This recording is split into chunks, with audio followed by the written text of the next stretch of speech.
Hello everybody and welcome to today's Sunday Q&A, brought to you from the garden, where it is warm, but not as warm as it was half an hour ago when I recorded the Sunday Q&A for the first time, only to realise when I got it in that because we painted the hallway last week and because the kids got our Instagram account and we did it on time-lapse, I recorded the whole thing at speed times 10. So all the time I'm writing, aren't you? 1:30, yeah. No, the good news, of course, is it's Friday afternoon and it's 6:10. So rather than coffee, cheers. Very nice.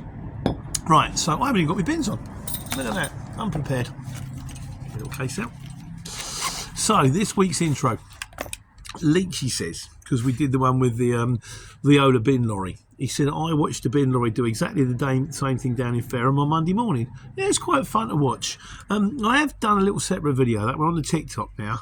At the moment, it's pretty much either old videos that we've already seen on YouTube or like snippets of videos that you've already seen on YouTube. You get the odd bit on, they're kind of more like shorts, which apparently you can put on YouTube too. But I said I'd try and make a bit of an effort to try and broaden the horizons and do Australian crawl or breaststroke or whatever you call it. But yeah, so I don't know, there's probably a link on there somewhere if you want to check out the TikTok. At the moment, it's a pastiche of what you've got here, but yeah, it may grow. So this week's main video was on the Euro 6 thing. And thanks to the fact that guy told me last week of how to paste text only, you're now going to get replies because it's easier to do. So Paul Oldfield, who's the guy asked for the video, he said, thanks for the insight. He said, I see about the Euro 6, it's a difficult time to start, but I need to work for myself, so I'm fed up working for the man. Doesn't actually say the man, but and being underappreciated by my employer. Happens out there, Paul. Some employers will appreciate you, some won't. You find a job that you love and you'll never have to go to work for the rest of your life, said the Beatle. But yeah, I mean, I was quite happy with it, but then of course everything didn't pan out for me. Whether I'll ever go back to being my own man again, I don't know. We'll just have to wait and see. But if it does work out for you, I hope it suits you, my friend. Derek O'Brien says, there's the issue about turning off AdBlue, because having the AdBlue can cause problems, and it's also, it can get expensive. The filter's gone, the sensor's gone, this is gone, it's expensive. And of course there is the fact you're putting AdBlue in it every day. Of course, putting the AdBlue in makes it more environmentally friendly, although then there's kind of a debate on, does it make it that much more environmentally friendly? Is it making that much difference? Some will say yes, they're probably right, but so you can turn it off. Jim on the Run says it's easy to map it out. PTR Transport says could invalidate your insurance, be careful. And then there was a kind of a debate ensued.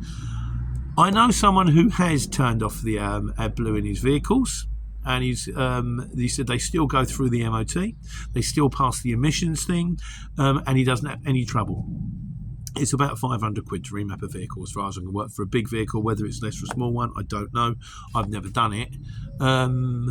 But something else I did hear is that the ministry are getting wise to it, and they've now got technology that will tell if you've had it remapped, and if you've had it remapped, then I don't know if it's going to be like an MOT failure, or they might turn around and go, whether that's kind of a legal thing, an illegal thing, a fine thing. If anyone knows more about it, stick it in the comments. We'll talk about it in there. We'll get on a Wise Guys next week's Sunday Q&A. But yeah, so you can do it if you want, don't if you don't. You do you. As for the subject of should you get a Euro 6, Baz in a van says, if you don't have one by now, you're not doing that well. They're 8 years old. I think the thing, Baz, is it's not always a matter of whether you've got like the money to buy a Euro 6. My mate Ken had a Euro 4 and he loved that van. And anything went wrong with it, it was always done, it was always immaculate clean, any tiny bit of rust, it was all sorted, and he just loved the van. He said the box is small, it just suits me perfectly. And then it got to the stage where he couldn't drive it anymore, and he would have just had that van repaired and driven it forever and ever and ever, like sort of 100 years old, he's still driven it. But with all the fines and stuff, he had to get rid of it, and he's now got a Citroen Relay, which isn't a box, hasn't got a tail lift. He hates it. It's not always about the size of the van. Some people just like their vans. That guy who's had a van that's only done 2 miles a day, and he's only done 60,000 miles. He's 20 years old, immaculately maintained. But he's got to get rid of it now because of the fines. So he gets rid of a van that's perfectly well, that works perfectly well, so he can buy one that goes into the zone. And that's supposed to be environmentally friendly, is it? Don't get me started. It's poor people's tax under the guise of ecology. That's what it is. My mate David Chris says that.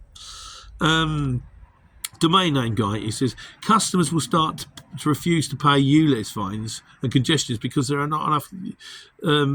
because if you go and say, I've got to go into the zone, it's like, well, so's everybody else. Everyone's got a Euro 6 van.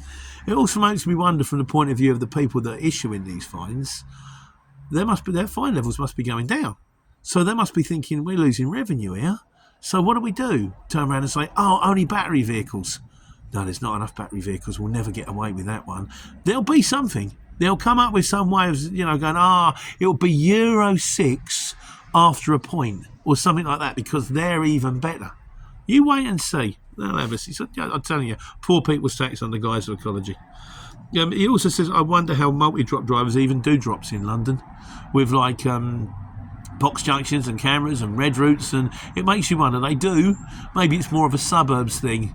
But yeah, if you're a multi-drop driver in London and you're watching, I'd love to hear from you. Let me know. How'd you pull it off? My hat goes off to you, sir. If I have one. Which I haven't. Vamoose says, the worst part about driving lorries in London isn't the driving. It's the mental battle of going on your head thinking, if I do a wrong turn, it's half a day's wages. And the time. We had to do the Brightling thing. So I've had a few days in Knightsbridge, unloading in a loading bay where you can only unload. I had to be there at 7 o'clock in the morning, unloading only between 10 and 4, 20 minutes. How are you supposed to get a full lorry load off in 20 minutes? I'm there for an hour and a half, 2 hours. So we've got a ticket every day. And I think it's just another way of Westminster Council making money. It's like they put loading bays outside Tesco's. And they know that Urban Arctic is going to rock up every day at 7 o'clock because that's what time they have to deliver the food. And all they do is they wait there at 7 o'clock and go, bang, smack a ticket on your window. Do that 5 days a week, £80, that's £400 a week. The Westminster get out of every Tesco's Metro, and Tesco's Metro go, yeah, we'll pay it with Tesco's. It's just expensive parking. It's just, you think, well, you can go to them and go, this ain't right. I need a permit. We're going to not let the people in London not get their food, so if you don't park there, we'll just go Sainsbury's. So, it is what it is. But and getting out as well. I went to Croydon this week. I've got to stop going to Croydon. I think I can get to the moon quicker than I can get to Croydon. I think, it's South London. It's not that far. No, neither's, I don't know, the Isle of Wight. But you try driving, you get wet.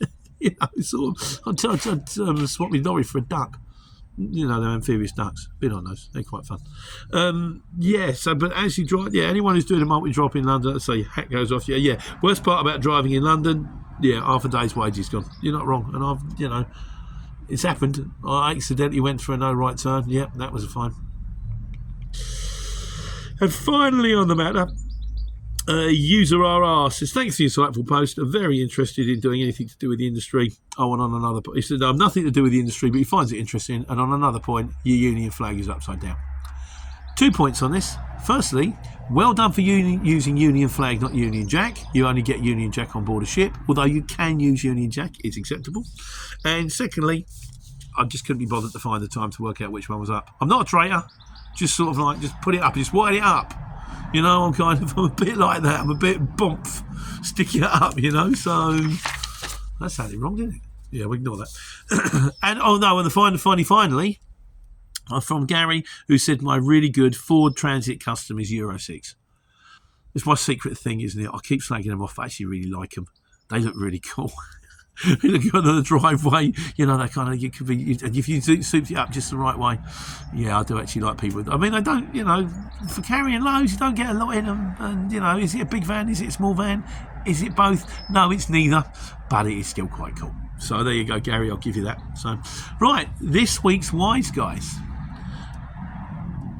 Leachy says, because we had the guy, actually, we still do Steve Campbell first. We had the guy who turned around and said, European moves with a trailer, is it worth it?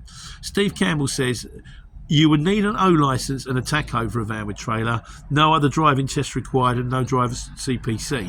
So what it's saying is you don't have to do the 18 tonne or the 7.5 tonne because of the weight thing, but you do need a tacho and an O licence. If you could let me know why, because I'm curious about that one. I'm sure it's probably right, but I'm curious to know why. So, because you know, if the guy's got to get an O licence, that's a load of grief, isn't it? And secondly, Lynch says, I imagine it would be stressful moving someone's belonging on the back of a trailer, especially making sure nothing is stolen. So presumably what he's saying is if you're going to park up overnight and you wake up in the morning, your van's still there, no trailer, it's gone. It's like, oh dear. So yeah, I think on the whole it's probably a bit of a no-no. You're probably better off with a bigger removally type vehicle. And that's what the guys think anyway. So Saswi says, thanks for your videos. I've watched most of them. That's very kind of you. Thank you, Saswi. He says, I'm in the Courier business and I use the Courier app, which is free, because I wasn't sure whether it was going to work out for him. He says, now I'm ready to buy a Courier app, but I'm confused which one works the best. Please send me a link. I live in Birmingham and have a small van, which I update with a bigger van. Also opinions on that. Well, we're having that one, you know, the small van versus big van debate. Can we have some comments on the small van versus big? Oh, that's reminds me of something else I've got to do. I'll write that down. Waiting time. Who waited the longest? I got the responses ages ago. I keep forgetting to do the video. I'll do that tomorrow. Yes, so small van versus big van. What do we think, guys?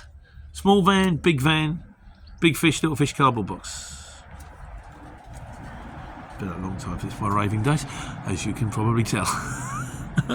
Yes, so yeah, we'll do that. If we can get some comments on that, well, maybe white up, we'll do a video on it. So anyway, we'll get back to you on that one with the wise guys. And finally, Ken McKenzie says, I don't know if you remember me, MI5 Couriers. Yes, I remember you, Ken. I remember you got the name by accident. It's supposed to be like Mike 5 or something like that, or Me 5, and it just came out as MI5. But it's one of those names that stands out. You think, oh, MI5, well, you got 5 quotes in there. PDF, Vlogadier, and then MI5 Couriers. Dun, dun, dun, dun, dun. Yeah, so more likely to get the job, I think. We did a video on that, didn't we? On, where's it been down here? On whether your name makes a difference. I think I did one on that one. I'll do a link if I remember it. We'll do that.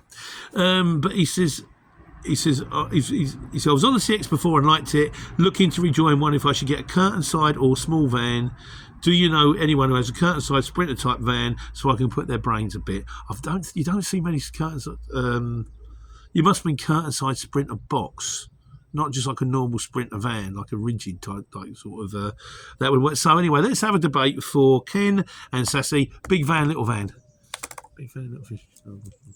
That's right. I don't know. I don't know. Anyway, we'll try and get that one out for you guys. Right, this week's trucks. HMS says he enjoys the video. So, how much money can you make on the HX in a 26-ton truck or an Arctic? I would say you should be aiming gross for between 5 to 7 a day. 7 is hard work. You have to get up early and finish late to do it because you've got to try and pack 3 jobs in to get 7. 5 you should be able to do, either on a big distance, sleeping out, and then big distance coming back, or a couple of shorter jobs. Although I've got to say, on the whole, you get the same money pretty much for a 7.5 ton. And sometimes I'm getting more money for 7.5 ton jobs than I am for Arctics. So be careful. I know if Arctic is the way forward. In my own mind, I still think 18 tons are the best because you can do the majority of the jobs, you get into the majority of the places, and it's not quite as heavy on the fuel as the others. But again, comments on that one. Let's go back to HMS and see what we think. So that was trucks, and this week's miscellaneous. Daniel Garcia. Gassardi, something like that. Sorry, Mark, I can't get your name right. He says, extra thanks for the video and the content. He says he enjoys the videos. He said, but I request you focus on the video editing when you're explaining something. Include B-roll, animations, subtitles. Mate, I'm not that good. I'm really not that good. I'm very, very basic. I've got two. I've normally got 2 cameras, and I cut between the 2 and paste it together. That's the limit to my skills. I can do the odd fade. I'm trying to learn from my mate Nick at London Creative. Hello, Nick, about J cuts and L cuts, but I'm not that great. It's pretty basic, to be honest with you. I'll do my best to improve as time goes by. Could try harder, but at the moment it's all pretty basic. It's just pretty basic stuff, mate, to be honest with you. Buy 72 said van prices are dropping now. They were silly prices. Is this true? Is it a good time to buy a van? I don't know about that. I really don't know. And finally, HMS did. He said, "Can you give us a tour of the truck?" I did a tour of the truck. I did a video back in the day. So we'll, we'll draw you a link for that one. So, and in conclusion, this week, Chris says, "Sorry, on the way I did the video about polishing boots." He says, "Sorry to be ignorant, Pete, but who cares? Clickbait for topping your money up." Yeah, I did an apology about this last week. You're quite right. I have absolutely no idea why I sort of did a video of me polishing boots. I did find it intriguing. I thought, I wonder if anyone else has this problem. And then I'm thinking afterwards, I wonder if anybody else has a problem, folding their bathroom towels, which I can do a video about, or rewinding their videotapes. Contemporary reference for the 18 to 25-year-olds there. But yeah, I don't know about clickbait. Nobody watched it. Nobody probably ever will. So, and finally, he said, "Oh my God, the Rolex has gone." Yeah, the Rolex was never there. It was an illusion. Looks like a Rolex. Keeps equally bad time as a Rolex. It's a diver's watch, but don't get it wet. And you wouldn't cry if you got mugged. Put it that way. So yeah, no, we're on the Seamaster at the moment. There you go with the scratchy face. Can't imagine how that happened with the sapphire glass. Oh, I should send that back to Amiga and get me money back. Anyhow, so that's it for a week. Another week out on the exchange. Next week's video, as we did about the Viola bin lorry tipping, features a funeral car pile-up on the motorway. I did double check to make sure there was no one in the cars at the time, like mourners or coffins, because that would have been very, very wrong. But yeah, that's coming out next week. In the meantime, enjoy the sunshine, everybody. Have a wonderful week. Take care. Take money.